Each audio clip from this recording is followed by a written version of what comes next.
So my first start at actually doing a Zoom meeting and talking to a screen. I have a good fortune to have Dick Warner here with me, so I can, if you see me looking up over the screen, I'm actually looking at Dick to see if he's fallen asleep or not. And that's really the only way I'll be able to tell how to move this thing along. Normally, the Norway Pond Commission has a symposium that we hold each year to talk about the research that's been done on the pond. And we have invited speakers who've done some research. And because of COVID, we did not have one last year. And in planning for this year, we were hoping to have one, but given the issues with COVID, we decided that I would step up and do a Zoom presentation to present some of the information that we have been collecting over the last couple of years and sort of do a review of our status and the understanding of the pond evolving ecosystem. The Norway Pond Commission was originally started back in 1986 when there was a study done that people found that there were issues with the pond, most of it related around the beach. People were worried about, why do we have black snakes? Why do we have leeches? Why do we have snapping turtles? Could we do something about those? Why is the water so colored? Could we lower the level of the pond so we'd have more beach area? Could we have some circulation in the pond, because in the summertime it gets awfully hot and it seems to get stagnant?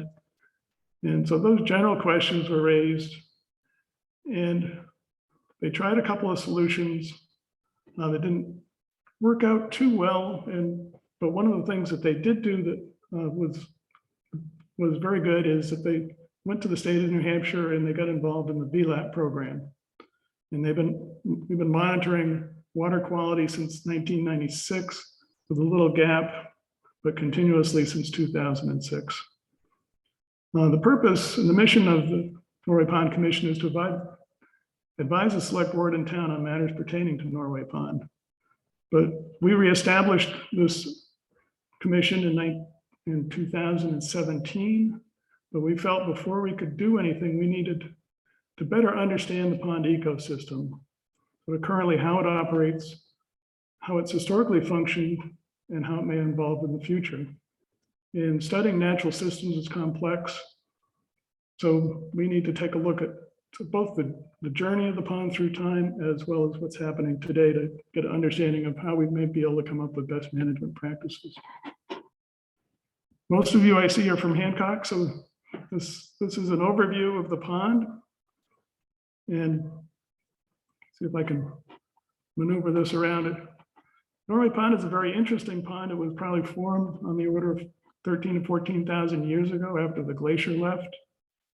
And the uniqueness of the pond is how it interacts with its watershed.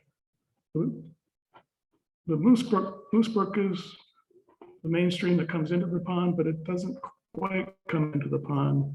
And up in here is the Moose Brook watershed. It's about on the order of 4,500 acres. The pond itself is about 50 acres, 49 acres. At the deep spot, we have about 19.5 feet on average, and the average depth is about 8.2 feet. It's essentially a fairly big mud puddle as I look at it. The watershed itself is relatively benign. 87% of it is forested and only 3% is developed. 4% has some open water and 4% are wetlands. Most of the development is residential. You can see residents along the west side of the pond. And over here on sort of the eastern southern section of the pond are 3 residents. There's an elementary school that sits over in here. Cemetery and town buildings are here. The town beach is located at the southern spot.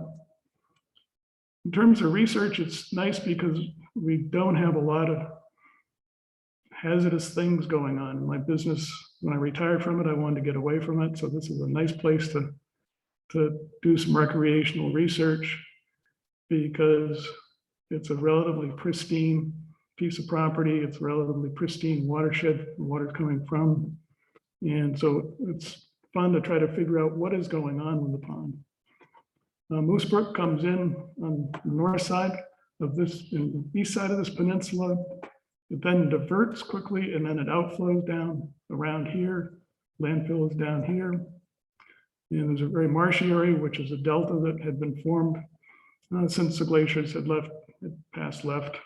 And this delta is essentially blocking water coming from Moose Brook to get into the pond. And we'll see some interesting things going on because of that. The pond itself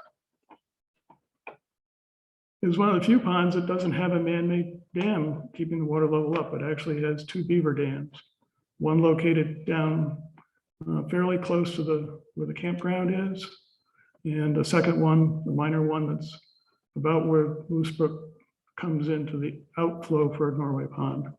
And this is an aerial of the major dam. And this is a photo of the minor dam. The difference of water level here is about 1.5 feet. And so in essence, we have Moose Brook water that comes in behind this minor dam. We have some tributaries through that marshy area, but in essence, the pond is essentially like a bathtub. Think of it as your faucet here and your overflow drain right next to it. And you're touching and feeling the water down at the far end of the tub and wondering why you're not getting any hot water. It's because, yes, water comes in here, fills the tub, but it doesn't circulate down out and through around the pond. And that's one area of concern in terms of the evolution of this particular pond.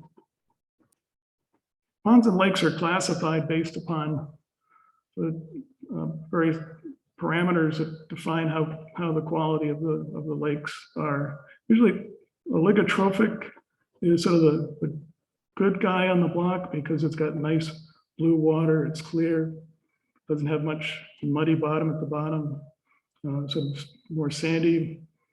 You have relatively low nutrients, so you have nice blue water, not a lot of growth in the pond itself. And from a visual point of view, everybody seems to like oligotrophic ponds. And that's why one of the questions that keep coming up in the study that was done in 1985 is why isn't or can't Norway Pond look like or be like Willard Pond or Lake Nubenusset? And we'll sort of get into why it can't. At the other end of the spectrum are eutrophic lakes and ponds. And this is where the pond is very shallow. It has a lot of muddy, mucky bottom to it, has a lot of growth in it, a lot of algal growth, high nutrients. And it's essentially the end stage of a pond or lake's life. Eventually this will fill in and become a marsh.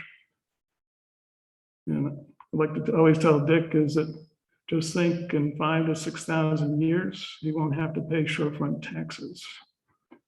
So a mesotrophic pond is essentially the entity in between. It's not so good, it's not so bad. It has some muddy features to the bottom. It has growth around the edges of the pond. Has a fairly moderate amount of nutrients, which creates a moderate amount of algae growth. And therefore the color has changed. The nutrients themselves are coming out from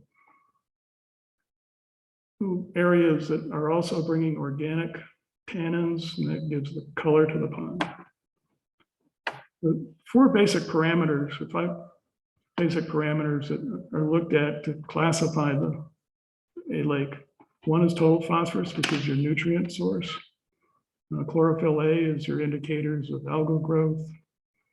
Water clarity also is an indicator of how much algal growth is and how much dissolved organic matter might be in the water itself.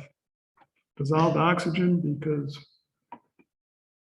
plant life needs to have the oxygen to grow on. As that material dies and decomposes, the microbes use that oxygen, and the bottom of the ponds and lakes can become anoxic, which are then allows more nutrients to be able to get into the water than in oxygenated situations. And typically root growth around the edges of the pond are again a function of the nutrient loading. And that also characteristic of which stage of the pond you're in. First, take a look at the water quality trends. And this is for Norway Pond. And chlorophyll A measured in micrograms per liter. And this is the data from the VLAP program that Dick's been working on. And the horizontal line here is the boundary between being mesotrophic and heading towards eutrophic. And you can see here that although we have some peaks in some years above that, in general, it's about average, and the state of New Hampshire considers Norway Pond still a mesotrophic pond. If we look at transparency, which is through the with the view scope, that's looking at us for a Secchi disc. And I can see Dick shaking his head already because he knows how hard it is to get a good reading on a Secchi disc. But what's interesting for Norway Pond is that this blue box is sort of the range for mesotrophic ponds and lakes. And the higher the transparency, that's the deeper that you can see into the water. And so Norway Pond is actually on the high side of mesotrophic ponds, which is a good sign. Total phosphorus, which is our nutrients. Nutrients sort of come in two different packages. You can have phosphorus or you can have nitrogen, or so your two major elements. Nitrogen is very ubiquitous and never really thought about it, but the atmosphere, the air that you breathe, we think of it as having oxygen. Well, actually 78% of the Earth's atmosphere is actually nitrogen, and only 21% is oxygen. So nitrogen is very ubiquitous. But phosphorus comes from the breakdown of the rocks, and it's in the soils. It gets mobilized, gets into the plant growth. It then, when that plant growth dies, that phosphorus recycles itself, but it's in limited supply, so it's a limiting nutrient, and therefore that's why we look at total phosphorus as an indicator for how a lake is performing. So plotted here on this side is the total phosphorus in micrograms per liter. The red plot here is the near bottom. I'm not going to use big terms. I call it the near bottom water. And the brown curve here is the near surface water. And when applying the standard, the state uses the near surface total phosphorus numbers. And again, we can see that in general, we're below that standard break between heading eutrophic versus being mesotrophic. But I want to point out something we'll come back to later is this curve, we're starting to see some increases here. And in my brain, I'm starting to put some thought as to how we can watch that and how we can better understand what the dynamics of the nutrients in the pond are, so we can get a sense, is this going to continue or is this going to be another one of these types of events? More work that Dick has done. This is the temperature and dissolved oxygen profiles for this past year. And in a mesotrophic pond, you want to see a stratification in the water column, and we definitely see that early in these are temperatures with depth. Early in the year in June, we see fairly well-defined surface water, and then the gradation down to the bottom. The rest of the summer, we see typically a fairly even gradation from surface to bottom. And we'll take a more detailed look at how temperature is performing over time during the season. At the same time, we can measure dissolved oxygen. And what we really get concerned about is over here where there's no oxygen left in the water, it's become anoxic, and how deep of a body that anoxic water can be will help us understand what may be happening in the nutrient cycling, because as I said, as organic matter breaks down, the phosphorus comes out, and the chemistry of the water, it depends upon whether the water is oxygenated or it's anoxic. If it's oxygenated, the phosphorus will attach itself to say iron, and will precipitate out and get bound in the soil, in the sediment, and not get back into the water column. Once the water goes anoxic, then the iron and phosphorus will redissolve and go back into the pore water and into the water column. So it's important to understand what's going on when you have an anoxic layer down near the pond. This past year, starting back in actually November 2020, Tom Faber, this is work that Tom Faber is doing. He put out 4 temperature data loggers out of the deep spot in the pond. We put them in November, left them in under the ice, so we could see what's happening temperature-wise in the pond under the ice. And then as the ice melted, spring came in and stratification developed over the summertime, and then the breakdown of that stratification in the fall as we head towards another winter season. You can see here that, and up here, this here is the temperature, air temperature data. And I have smoothed that air temperature data to get, maybe you can see the sort of shading in the background, all the noise. Air temperature is very noisy. And I've also shifted this scale for air temperature artificially upwards to get it out of the way, because otherwise it would be messing up what we're seeing in the water, just from this picture point of view. But you can generally see the trends of how the water temperatures follow the air temperature, obviously. This past summer, we had a lot of rain in July, and that rain knocked down the temperature in the pond. Otherwise, we might have seen much higher temperatures. The highest temperature we're seeing is about, it's almost 30 degrees centigrade, which is 86 degrees Fahrenheit. It is a bathtub. So, but you can also see how the blue line here, for example, is the sensor closest to the water surface. The next one is a meter below that. That's 2 meters, another meter below that. And then this is 2 meters below this one. And it's a ½ a meter off the bottom of the pond. Types of things that we're looking, when I get this kind of information for, is when does the pond start to stratify? When does the pond break down and become well mixed? Because at this point, any kind of anoxic water that got built up during the summer will then get mixed up to the surface. This could be a potential time in which you may see some blooms. In fact, I think in 2020, we did see a bloom in Nubanusa that came fairly late, and it might be related to this type of event occurring here. And we can also take a look at storm events. We'll be doing more research on this to take a look at the rain events, the wind events, to see how they've knocked down this stratification between the near surface temperature data loggers. And again, this will give us an idea of the vertical mixing within the pond and what may be causing that.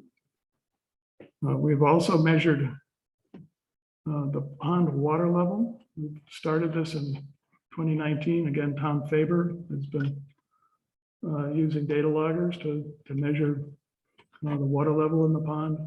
And so the 2019 season is this data set that he took. And then we had 2020 data set.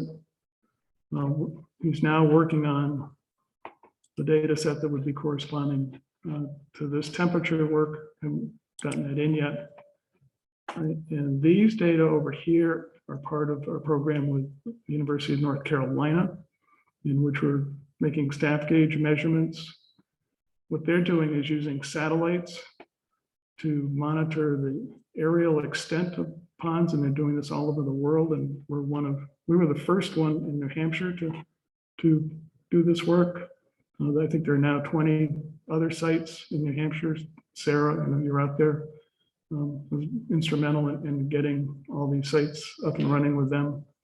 In essence, what they want to do is to use satellites eventually to be able to measure the water level and the area so that they can compute volume changes in surface water as over time, as we see climate change events occurring, to try to see what's going on in various parts of the world.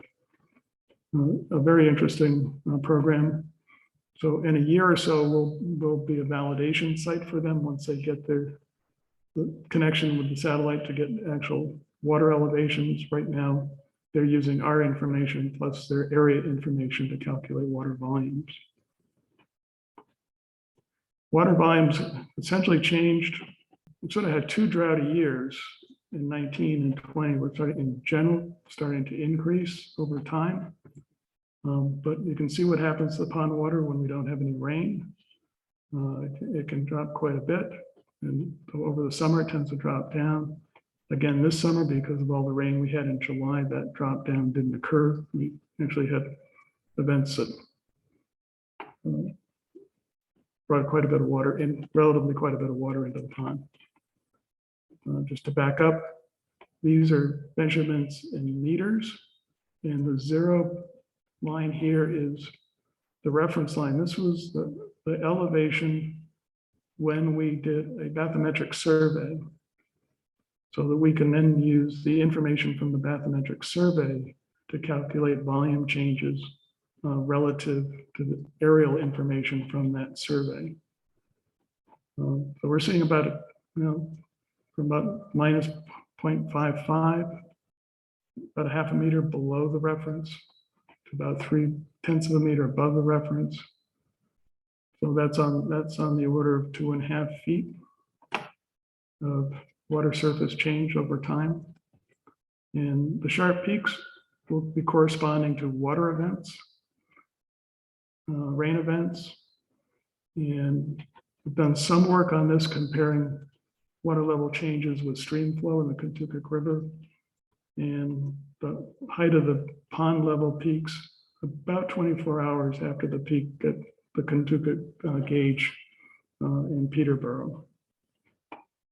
We'll take a little bit closer look at this, because one of the things that we're trying to figure out is, number one, is water budgets, flushing, and get a handle on how much water is moving in and out of the pond.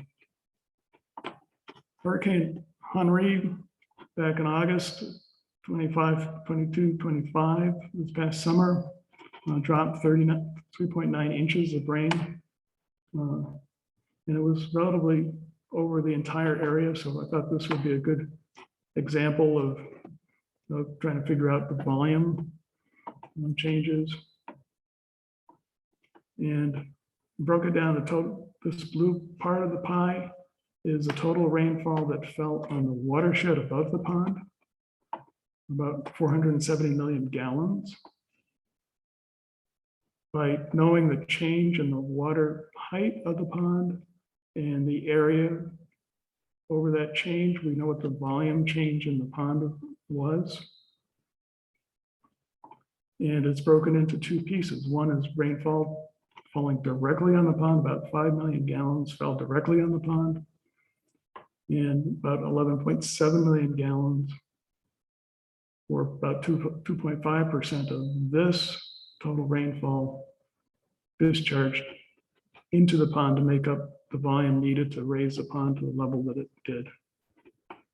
So that gives us a sense that not much water is coming through from Moose Brook. And then went back and looked at some old New Hampshire DES information, and they had some flushing rates, and they still use this 1996 flushing rate, which they calculated from the recharge from the entire watershed, is that the pond flushes or exchanges a volume of water equal to the pond volume 19.2 times per year if all the water comes from the watershed. They then made a caveat and a footnote that says, well, what happens if recharge does not include Moose Brook?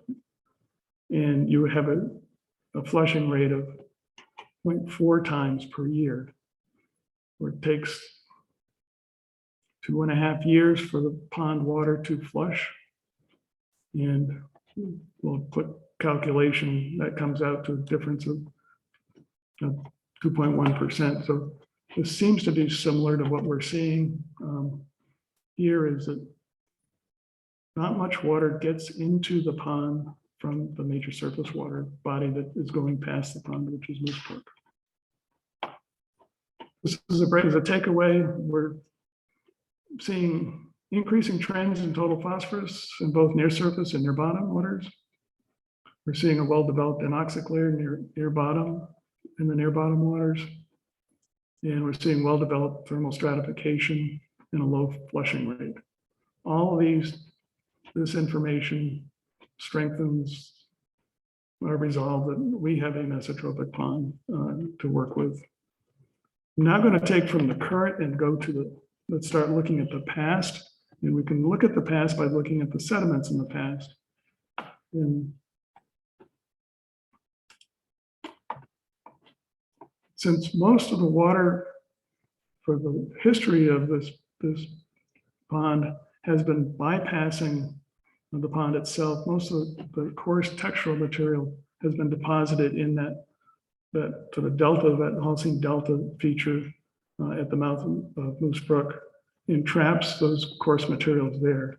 What ends up in the pond itself is organic material that may have come down, dissolved in the water, floated in the water, algal growth, and other organic material that is generated in situ within the pond that then settles to the bottom.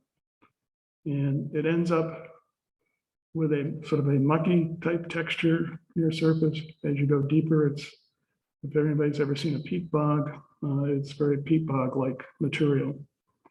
We've taken 2 cores, one a half-meter core, which we call the historic core, that takes us back about 500 years. And we've taken a 4-meter core that takes us back about 3,200 years. And what I want to take a look at is what's the nutrient or the phosphorus level in this sediments to see if we've been seeing consistent results of nutrient loading that may have been coming out of the bottom sediments. And we'll start with the long core first. And this is an X-ray fluorescence scan of the core. And these units here are in relative units. So you can't compare them to concentrations of milligrams per kilogram or anything like that. But in general, the conclusion that Lisa Donner came to is long-term phosphorus levels in the sediment are relatively low and seemingly stable. She's compared what we see here in Norway Pond with several other ponds around the state of New Hampshire. And the one she selected is to compare with Pea Porridge Pond in New Hampshire. So our information comparing to theirs would fit down in this red box. And this particular pond and other similar ponds are seeing higher phosphorus. So we don't have excessive phosphorus loading, probably because we've never had any industry there. We've got a lot of other issues that man has piled on, but even if we go back this far, even in sort of history, Holcine history, we're seeing less phosphorus in this area than other lakes of its kind. But we can start to take a look at what perhaps impacts man has had. This is a plot of the phosphorus with time from about 1500 to, I think this was like 2020.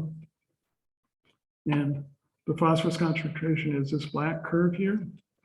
And we can see again, it's relatively low and stable until about here is when man started to do things.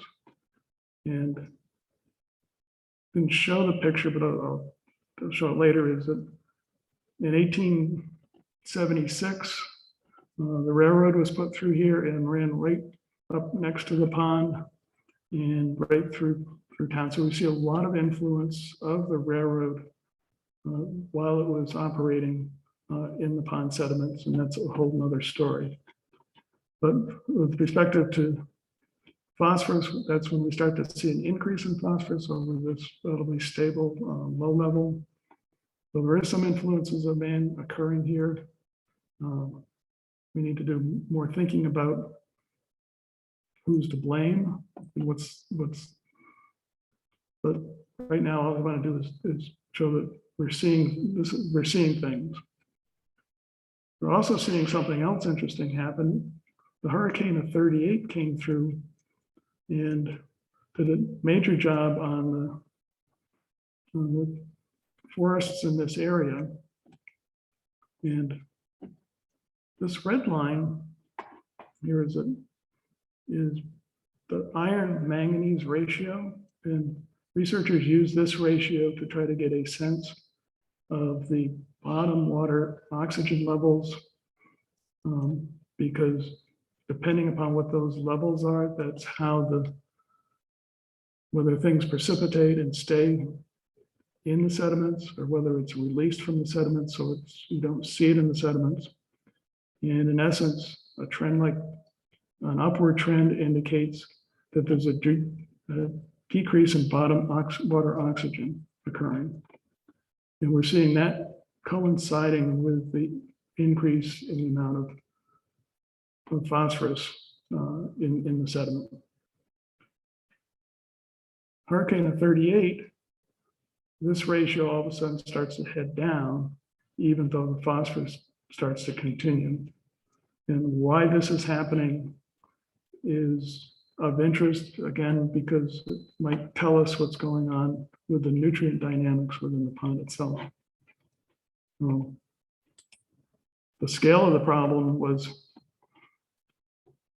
they used this as wet storage, and they had logs in here for about 10 years after the hurricane. And according to Jeremy Wilson, they stored 43,000 logs in Norway Pond. And another research that Jeremy has followed is that not all those logs float, that a certain percentage of those logs sink. So that given 43,000 logs to start with, there may be a few thousand logs sitting on the bottom, and perhaps the decomposition of those logs or interaction with those logs may be doing something to the bottom chemistry that's changing that iron manganese ratio. Don't know that though. Other thing we want, because we're seeing more phosphorus and more nutrients, we want to see, are we seeing more organic matter that is being generated within the pond itself, i.e. algal growth, or are we just seeing more terrigenous material coming into the pond? And again, researchers use some proxies to try to tease out what's going on. And one is a carbon nitrogen ratio, and that's the curve in red. And when it's high, it's more terrestrial organic matter. As the curve heads lower, it's more aquatic or indigenous algal growth within the pond. So again, here we're seeing, in this particular ratio, we're seeing a start of this decline about the start of the railroad. We go through the hurricane of 38, and that continues to decline. So we're continually building more algal growth, organic matter into the pond itself. The other ratio we look at is stable carbon isotope values. And again, I'm going to just breeze through this. And so again, more terrestrial, the higher number, more aquatic, it decreases. So seeing both of those ratios, this general trend from about 1876 to present. So takeaway so far is in the long term, we have 3,000 years of low phosphorus and it's stable. We've seen increase in the trend of phosphorus about the time of railroad development and more industrial development. Increased trend coincides with increased algal content of organic matter, and the hurricane of 38 appears to influence benthic environment. I'm not going to switch gears, and I'm going to go fairly quickly through this because I'm getting into H. Marie Lawrence's territory.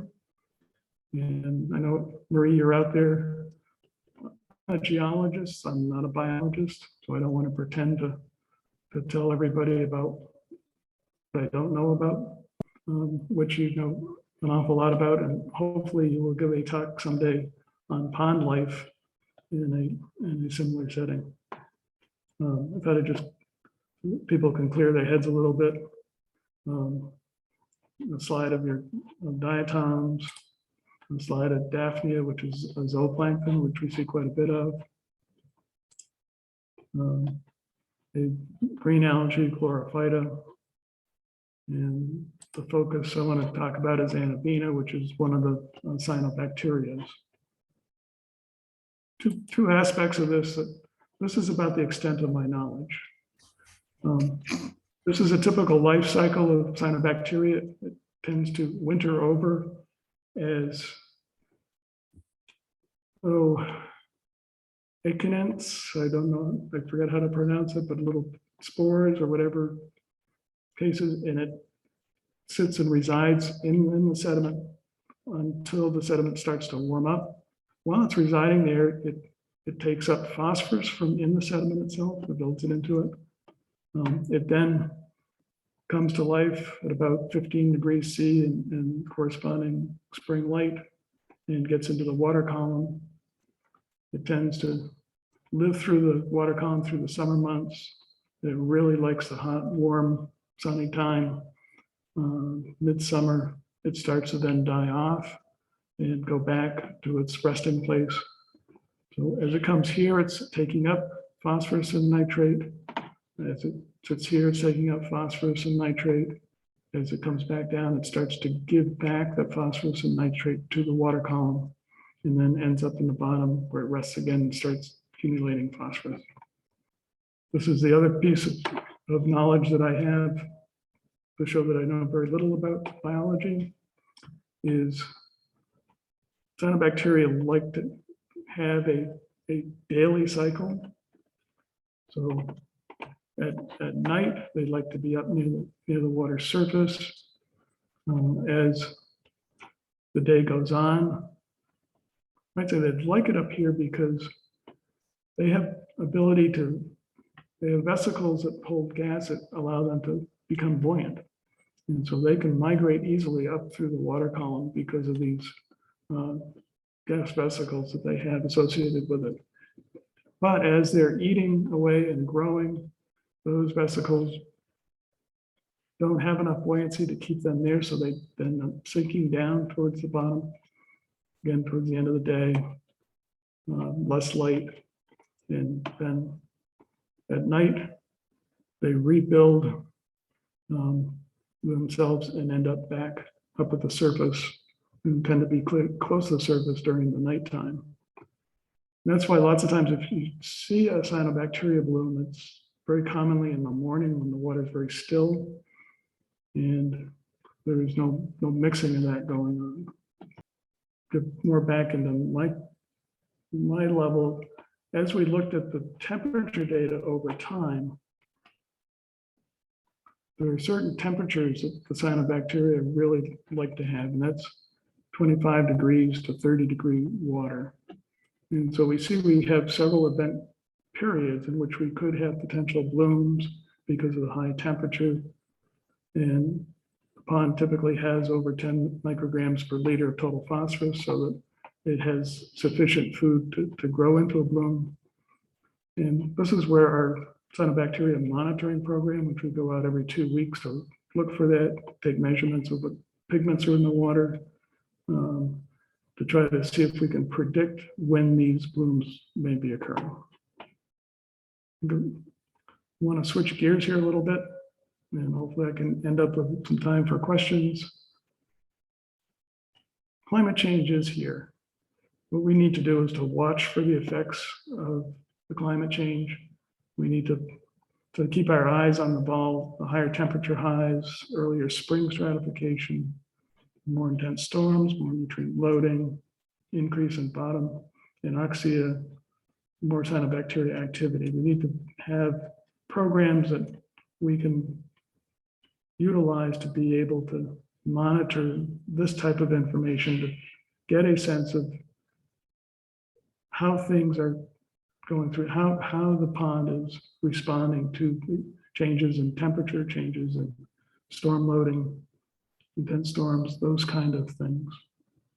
And so in summary, Norway Pond is a mesotrophic pond that contains a moderate amount of nutrients, but also contains healthy, diverse populations of the planet, plants, algae, and fish.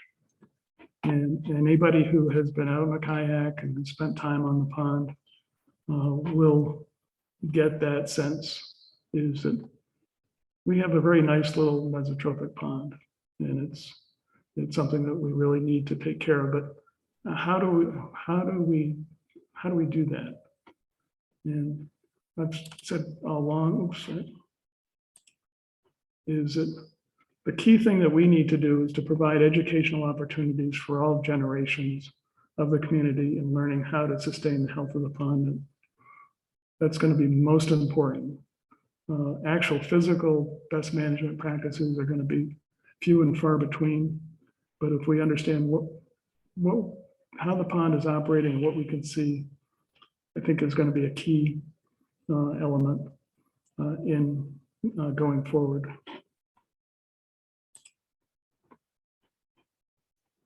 We've seen in the 1 year of data collection, the water stratification during the summer season is important in controlling the dissolved oxygen in the bottom waters. Therefore, continued monitoring of temperature will be very important. And real-time reporting of temperature stratification as a piece to our cyanobacteria monitoring should be considered. The key is, can we do something at a reasonable cost to make it manageable for the size of operations that we are. Concerning the recent upward trend in total phosphorus in historic times, as well as the past 7 years, we need to have a better understanding of nutrient dynamics, which would be very worthwhile. Norway Pond, based upon the XRF phosphorus data, has been likely a mesotrophic pond for the last 3,000 years. So we've done some damage to it, but it's still a mesotrophic pond.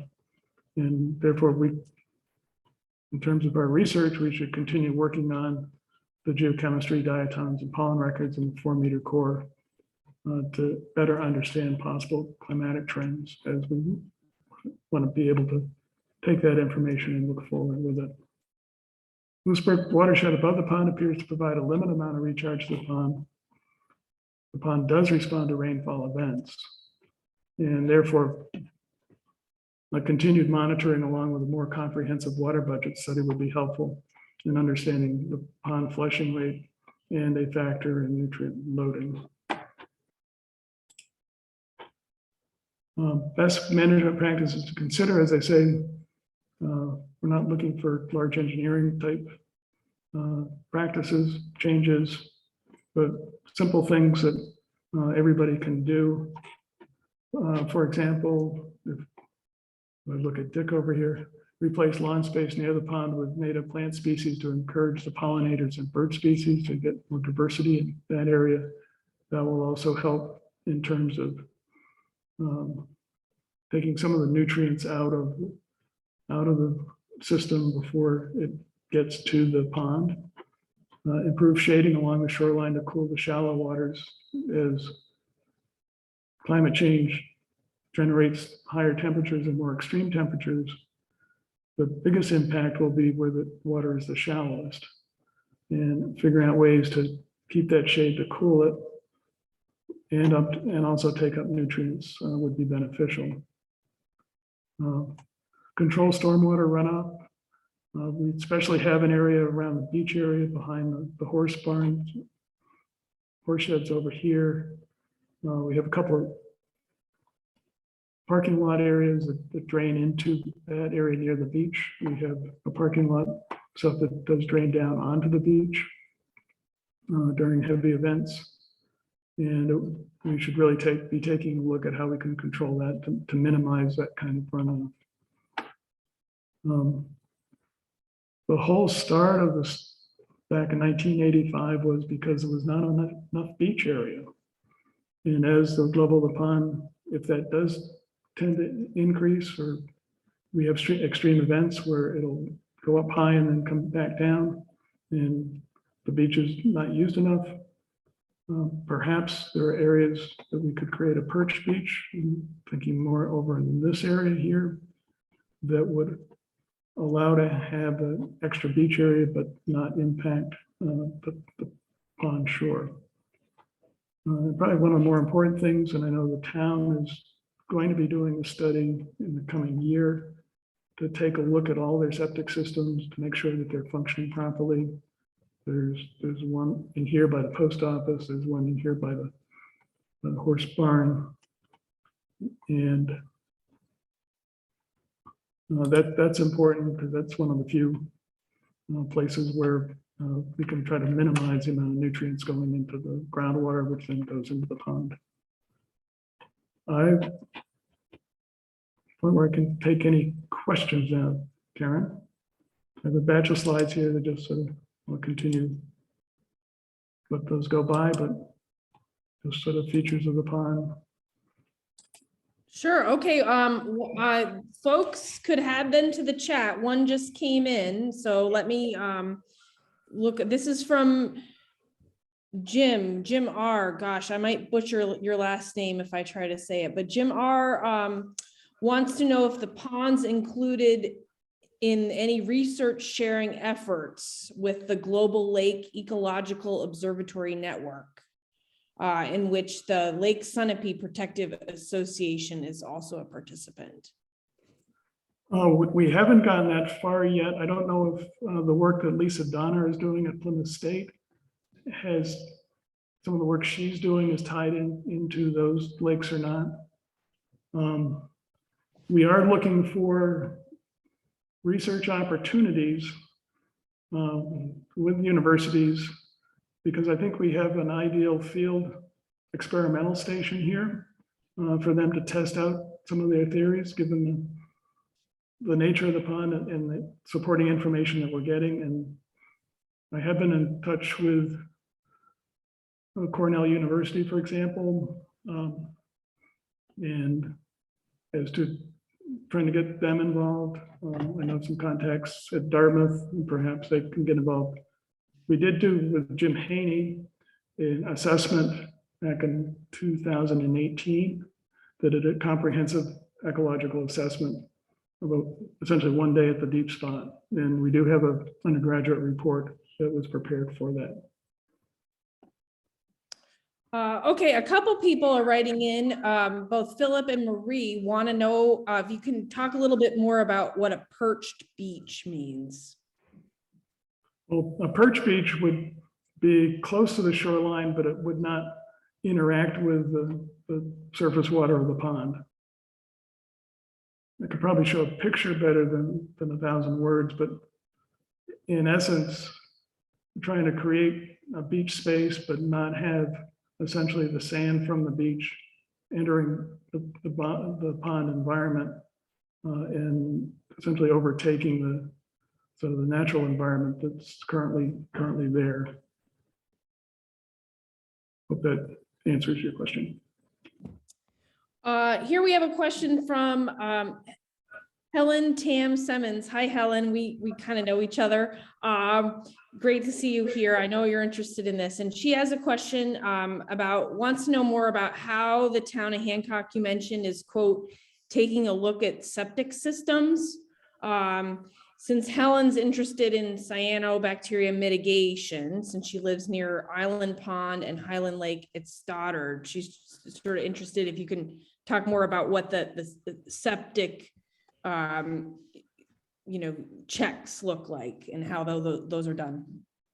Well, the town won't be doing anything on any private property, but The town itself has I think 6 or 7 septic systems in town, and as part of the capital improvement program, we've been talking with the Department of Public Works director about understanding what the estimated life history of those septic systems are. And we will be having a septic builder do that assessment for us. I haven't seen any proposal yet or what the work scope is going to be, but that is on the CIP committee's radar screen for 2022. If anybody out there has questions that they want me to get back to them with information on, please send me an email, and I'd be more than happy to do that to give better answers off the top of my head. We've got a question here from Richard Pendleton about the dating of the sediment cores. And if you could speak a little bit more about how that dating is carried out. The dating for the historic core was a lead 210 dating. And I think we did, this was several years ago now, I think we did 5 different dates on that. And again, I could send you the information on that. The long core, we only have a bottom date on at this point. We're planning as part of the diatom and the pollen work, adding 2 more dates to that core that Lisa Donner is working on, but she hasn't decided at what location at depth location she wants to take those samples from yet. Another Harris Center associate of mine, Cathleen Calmer, hi Cathleen, is wondering if there's been any Eurasian milfoil found in the pond, and then what issues with waterfowl. I'm not sure if that's like separate point question. If you can talk about milfoil or waterfowl. In terms of milfoil, no, we have not found any milfoil in the pond. We did have a concern that was raised last summer that somebody thought they had found milfoil near their docks. This was over in the eastern part of the pond. We went over, took some samples. I know Marie looked at it. My wife, Susie, who's a botanist, also looked at it. And it turned out to be bladderwort. And bladderwort is sort of an interesting aquatic plant in that it's carnivorous. In the bladders, they capture insects and things like that, and enzymes break that down, part of their food process. So we don't have milfoil, we do have bladderwort, we do have a carnivorous plant in the pond, but we don't have milfoil. In terms of the waterfowl, I have the waterfowl expert sitting in front of me. It's fairly consistent is that we see a lot of, very rarely do we have resident Canada geese, just a few each year. Maybe we've had a few mergansers, we've had a few wood ducks. The transient Canada geese come in flocks towards the end of July and sort of stay around until they want to head south. Not much we can do about those. There's been a lot of methods tried to minimize them, but none of them seem to work. The goal we try to get to is to have the lifeguards rake the beach in the morning and sort of clean things up and sort of keep our eye on what's going on that front. Okay, and it looks like we maybe have time for one last question here. Don was wondering if it's possible to harvest plants in the pond as a way of limiting nutrient content. I would be hesitant to do that. I would want to think about an appropriate answer before I gave it off the top of my head, but I would be hesitant to do that, to be honest. And if I have her email, I can get back to her on one. A mesotropic pond is going to have aquatic plants along the shoreline. That's just part of its ecosystem. I think before we try to do any of that kind of thing, we need to better understand what the nutrient dynamics and what the scale of cleaning aquatic plants out would have on changing the nutrient loading in the pond itself. So I would not do anything until we had better information about that. Okay, well, thank you all so much for your questions. And thank you, Tom, for your remarks. I did put Tom's email address in the chat. I hope that was okay, Tom. Just That's so, okay. yeah, so people had access to it. So feel free to follow up with him. And, you know, Tom brought up lots of great points about freshwater systems. So thank you so much, Tom. Great job. And thank you all for coming. And hope you enjoy your taste of spring today, because it looks like winter's going to return at least for a bit. So it's so neat to think about all those pond happenings that are happening below the ice right now, and thinking about what is about to burst into life in a short amount of time. So thank you again, and have an awesome evening, and always keep nature in mind. Thank you so much for doing so. Take care. Have a good one.